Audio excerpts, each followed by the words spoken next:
welcome back to another episode of the DailyFlip podcast. I'm your host, Alex, and today we're going to be flipping through no stories in particular. We're just going to be ranting very quickly.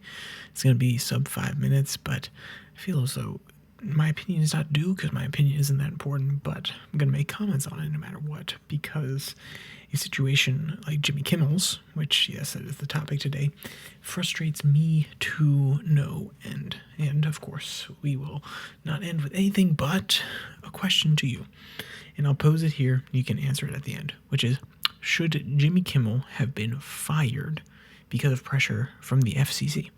Now, of course, there's arguments from the right that he didn't get fired because of the fact that the FCC was putting pressure on him.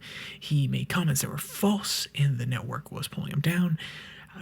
He wasn't making enough money. All these arguments have existed on one side. The other side said that may have been true. He may have said some things that were insensitive, but also the FCC was putting on pressure, and the FCC commissioner at this time came out and maybe possibly made a statement inclining that that was indeed the case. And no matter which way you read it, should he have been canceled, so to speak, at least from pressure from the right? If you heard my last episode, you know how I feel about it. No, of course not. And that is to say that the cancel culture that is horseshoeing back around right now is unacceptable. The right has to be better. The right has to be bigger. And for everybody on the right who would say, whoa, they did it to us. Whoa, we're just making sure that they understand the taste of their own medicine, that they can't get away with it. And we're going to show them that if they push, we're going to push back harder. And I think those are all fair arguments. But I also believe that there is a reciprocal nature in some degrees, in some topics, and on others, especially this one, and when it comes to wielding political power, it is not reciprocal. It's not to show your child. Your child gives their best friend a little shove, and you go over and give them a little tiny push too. Not in an aggressive way, but just equivalent to show them, hey, that's how it feels.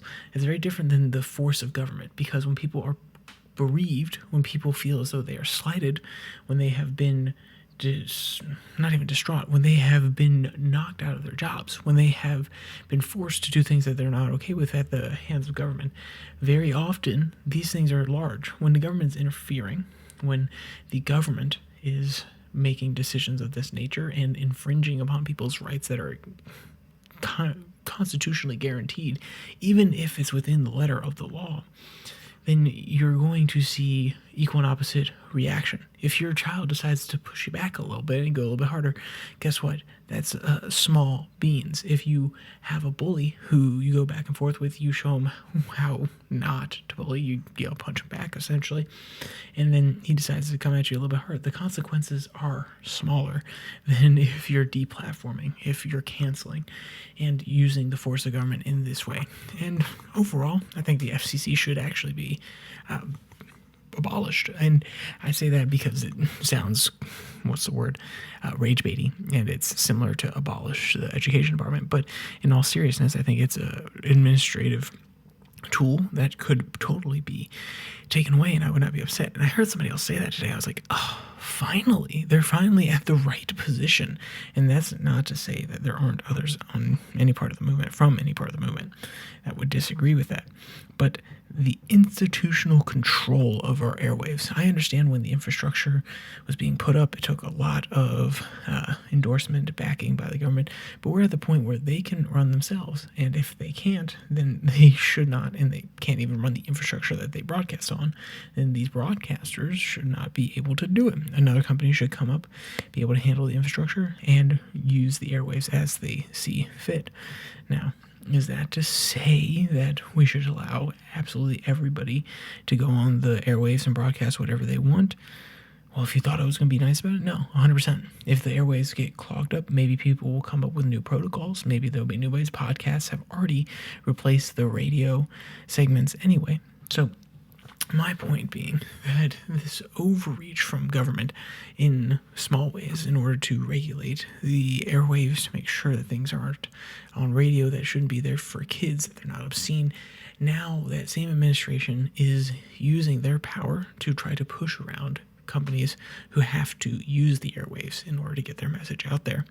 And when that sort of action happens, it's only going to devolve. It's not going to show any side, oh, this is why you don't use the power of government. No, it's going to show people, okay, this is how I use the power of government, and next time I'm going to get what I want. So that's what I think on the situation. I want to know your opinions. Throw it down there in the comments section. Answer the question from the beginning. And with that, I'm going to leave you with a short one. I hope you have a great weekend. I hope it's not too eventful. I hope you get to spend time with the people around you that you care about. I know I am, and it's going to be lovely. So I hope you get to have the exact same type of experience. With that said, if you want to listen to this podcast on Spotify Podcasts or Podvine, the links will be in the description below the like and subscribe button. Also down there, you can find the podcast link for the Twitter handle, where I post these episodes on Monday, Wednesday, Friday, and 6 and 6 on Tuesday, Thursday. So, with all that said, there's only one more thing to say. Stay safe, don't die,